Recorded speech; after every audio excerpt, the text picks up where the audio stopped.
अखेर आज न्यायालयाने वाल्मिक कराड व त्यांच्या गँगच्या विरुद्ध आज आरोप निश्चित केलेले आहेत. दिनांक 9 डिसेंबर 2024 रोजी संतोष देशमुख यांचा कट करून संगनमताने आरोपींनी खून केला आणि त्याचप्रमाणे यातील काही पुरावा नष्ट करण्याचा प्रयत्न केला. याला कारण म्हणजे वाल्मिक कराड याला जी खंडणी जो मागत होता ती खंडणी अबाडा कंपनीकडनं मिळण्यास अडथळा संतोष देशमुख यांनी केला. याकरिता त्यांचा खून करण्यात आला अशा रीतीचा सरकारतर्फे आम्ही आरोप प्रस्तावित केला. न्यायालयाने आरोप त्याप्रमाणे आज निश्चित केले.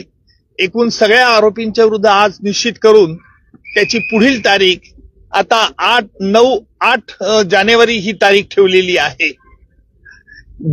आजही आरोपींतर्फे पुन्हा हे आरोपी निश्चितची सुनावणी लांबणीवर टाकण्याचा प्रयत्न झाला.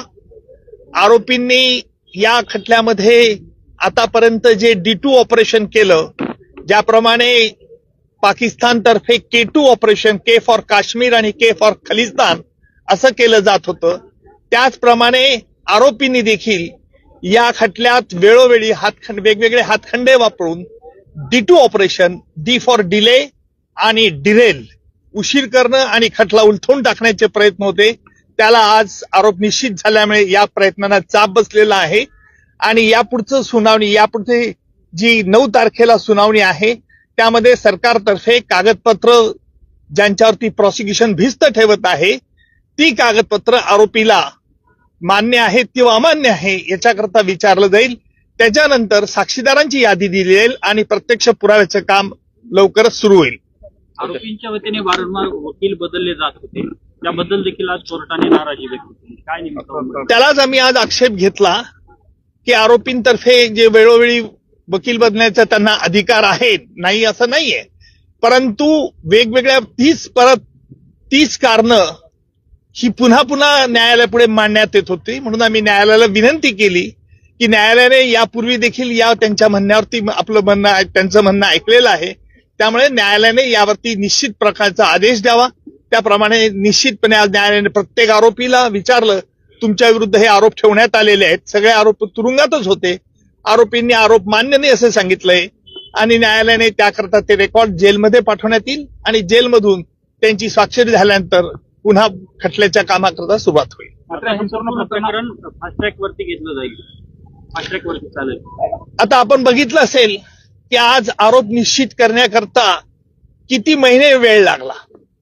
न्यायालयाला वेळ द्यावा लागतो कारण वेगवेगळ्या कायदेशीर बाबी हरकती घेऊन हा खटल्याबद्दल आरोपी लांबवण्याचा प्रयत्न करतात हे स्पष्ट होत होतं, परंतु कायद्यामुळे त्यांना संधी द्यावी लागते आणि म्हणून फास्ट ट्रॅक कोर्ट असो का स्लो ट्रॅक कोर्ट असो, परंतु खटला लवकरात लवकर चालवण्याचा प्रयत्न सरकारतर्फे होईल. मात्र मान्य कोर्टाबरोबरच हायकोर्टामध्ये देखील हे आरोपी गेलेले होते आणि तिथून देखील स्थगिती आणायचा प्रयत्न केला होता, स्टे मिळण्याच्या अनुषंगाने प्रयत्न करत होते. उच्च न्यायालयाने, माझ्या माहितीनुसार उच्च न्यायालयाने आरोपी निश्चितीसाठी कुठेही स्थगिती दिलेली नाही. त्यांनी काल तसा प्रयत्न उच्च न्यायालयात केला. उच्च न्यायालयाने त्यांना तोंडी नकार दिला होता.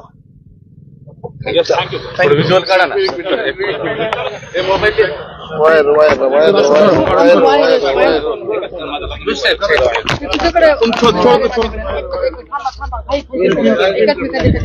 छोड़